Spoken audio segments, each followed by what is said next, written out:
Hello everyone. तो चलिए हम जानते हैं यूपी टेट 2019 के पेपर के बारे में, जो पर्यावरण अध्ययन प्राइमरी का है, कक्षा 1 से 5 तक के लिए। ठीक है, तो पहला क्वेश्चन है, सन 1853 में भारत की पहली यात्री ट्रेन चली थी। तो 1853 में भारत की पहली यात्री ट्रेन जो थी वो बम्बई से ठाणे के बीच चली थी। और अगर क्वेश्चन उत्तर प्रदेश के बारे में पूछता है कि उत्तर प्रदेश में पहली यात्री रेलगाड़ी, यात्री नहीं इंजन गाड़ी कब चली थी, तो ये चली थी 1857 में, जो इलाहाबाद से कानपुर के मध्य चली थी। फिर इसके बाद नेक्स्ट क्वेश्चन है, एशिया का सबसे बड़ा पशु मेला कहाँ आयोजित होता है। तो एशिया का सबसे बड़ा पशु मेला जो है वो सोनपुर बिहार का एक शहर है, जहाँ आयोजित होता है, एक राज्य है। ये कार्तिक पूर्णिमा के टाइम पे आयोजित होता है, नवंबर से दिसंबर में। पुष्कर मेला भी जो है वो कार्तिक पूर्णिमा के टाइम आयोजित होता है। नासिक और हरिद्वार में कुंभ मेला आयोजित किया जाता है। और नेक्स्ट क्वेश्चन है, राष्ट्रीय एकता परिषद की स्थापना कब हुई थी। तो इसकी स्थापना सन 1961 में हुई थी। अगला क्वेश्चन की तरफ बढ़ते हैं, जो कि है, समता के अधिकार का उल्लेख संविधान के किन अनुच्छेदों में मिलता है। तो इस समता के अधिकार का उल्लेख संविधान के अनुच्छेद 14 से 18 में मिलता है, और शोषण के विरुद्ध अधिकार अनुच्छेद 23 से 24 में मिलता है। धार्मिक स्वतंत्रता का अधिकार अनुच्छेद 25 से 28 में मिलता है, और स्वतंत्रता का अधिकार 19 से 22 अनुच्छेद में मिलता है। अगला क्वेश्चन है, किस देश में लचीला संविधान लागू है। तो यूनाइटेड किंगडम में लचीला संविधान लागू है। अगर भारत के बारे में पूछता है तो भारत में एकात्मक या परिसंघात्मक संविधान लागू है। इसका मतलब होता है एकात्मक का कि एक केंद्र है जो पूरे देश को चलाता है, और परिसंघात्मक मतलब राज्य या केंद्र मिलकर देश को आगे बढ़ाते हैं, चलाते हैं। निम्नलिखित में किस प्रदेश में रेंडियर पाया जाता है। तो ये टुंड्रा प्रदेश में पाया जाता है। नेक्स्ट क्वेश्चन है, निम्नलिखित में कौन सा एक शीतोष्ण घास प्रदेश नहीं है। तो कंपास जो है वो शीतोष्ण घास का प्रदेश नहीं है, क्योंकि कंपास जो है वो अफ्रीका में पाया जाता है और भारत के दक्षिणी भागों में पाई जाती है। डाउन्स घास जो है ये ऑस्ट्रेलिया और ऑस्ट्रेलिया के दक्षिण पूर्व में स्थित है, जो शीतोष्ण कटिबंधीय घास के मैदान है के नाम से, शीतोष्ण कटिबंधीय घास के मैदान के नाम से जाना जाता है। प्रेरीज जो है वो उत्तरी अमेरिका में, कनाडा में और मैक्सिको में पाया जाता है। यह गेहूं उत्पादन के लिए बहुत लाभकारी है, इसलिए इसको रोटी की टोकरी भी कहते हैं। याद रखिएगा, प्रेरीज को रोटी की टोकरी भी कहते हैं, सॉरी। और ये उत्तरी अमेरिका में पाया जाता है। पंपास घास के जो प्रदेश हैं ये दक्षिणी अमेरिका, अर्जेंटीना और ब्राज़ील में पाया जाता है। यह निचली उपजाऊ भूमि के लिए बहुत ज़्यादा विख्यात है। जनसंख्या के अगला क्वेश्चन है, जनसंख्या के आकार के अनुसार बृहत्तम महाद्वीप तो एशिया है, ठीक है।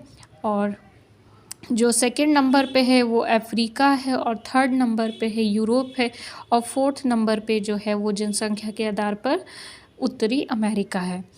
अगला क्वेश्चन है, भारत में थारू जनजाति कहाँ निवास करती है। तो देखिए ये क्वेश्चन थोड़ा सा विवादित भी रहा, क्योंकि उत्तर प्रदेश के तराई क्षेत्र में जो है थारू जनजाति निवास करती है, मगर ये उत्तराखंड के नैनीताल ज़िले में भी निवास करती है, ठीक है। तो दोनों ही इसका उत्तर सही है। अगर आता है तो कोई एक ही क्वेश्चन देंगे।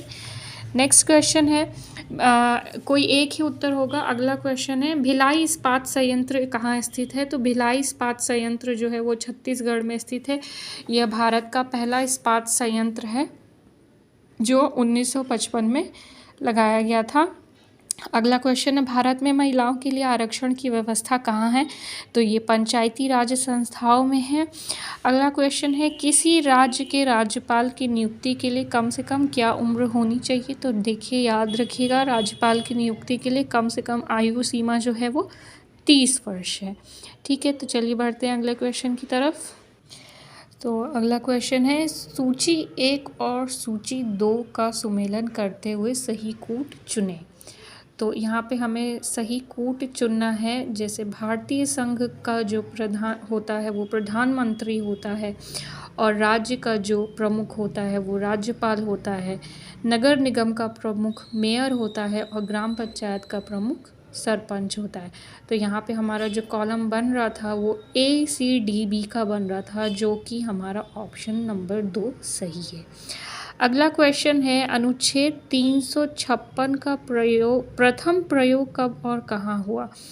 तो अनुच्छेद 356 राष्ट्रपति शासन का सर्वप्रथम प्रयोग जो है वो केरल में 1959 में हुआ था, और यह 1956 में जम्मू कश्मीर का संविधान जो है वो बनाया गया था, जहाँ स्थायी नागरिकता को परिभाषित किया गया था।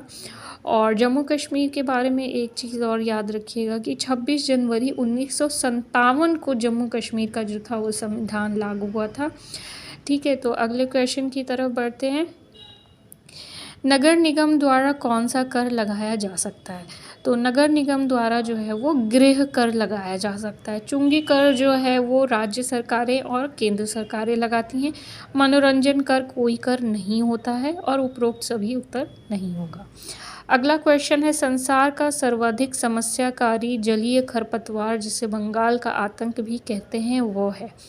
तो सबसे पहले बात करते हैं पार्थीनियम हिस्टेरोफोरस की, जिसे हम कांग्रेस घास या फिर हम गाजर घास कहते हैं, क्योंकि इसकी पत्ती जो है वो गाजर की तरह होती है, और बरसात में यह बहुत फैलने लगता है। यह पहले अर्जेंटीना, ब्राज़ील और मैक्सिको और अमेरिका में पाया जाता था, लेकिन फिर इसके बाद ये भारत में भी इसका विस्तार बहुत अधिक देखने के लिए मिलता है।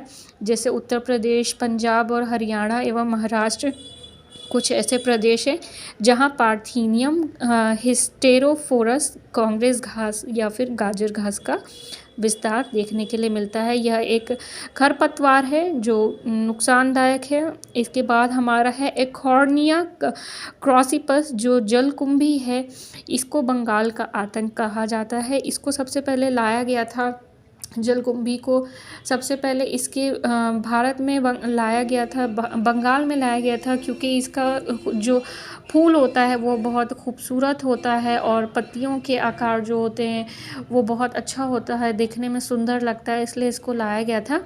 लेकिन धीरे धीरे क्या हुआ कि यह समस्यात्मक बन गया, समस्याकारी बन गया, क्योंकि यह इतनी अधिकता में फैलने लगा कि ये जल को रोधक बनने लगा, ये जल को अवशोषित करने लगा, जिससे कि ऑक्सीजन में जल के ऑक्सीजन में कमी आ गई, और जैसे कि मछलियाँ मरने लगी। अगला जो हमारा है दूब घास।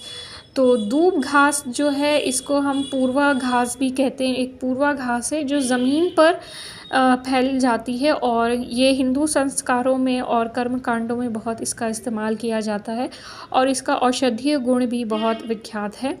ये कफ और पित्त के विकार जो भी होते हैं उनको ये नष्ट करने में उपयोगी होती है, याद रखिएगा दूब घास।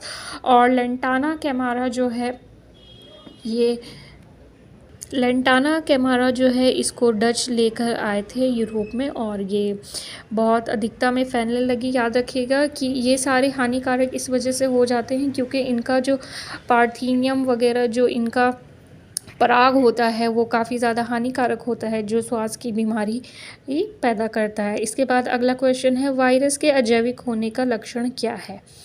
तो इसमें हमें बताना है कि वायरस को अजैविक क्यों कहा जाता है।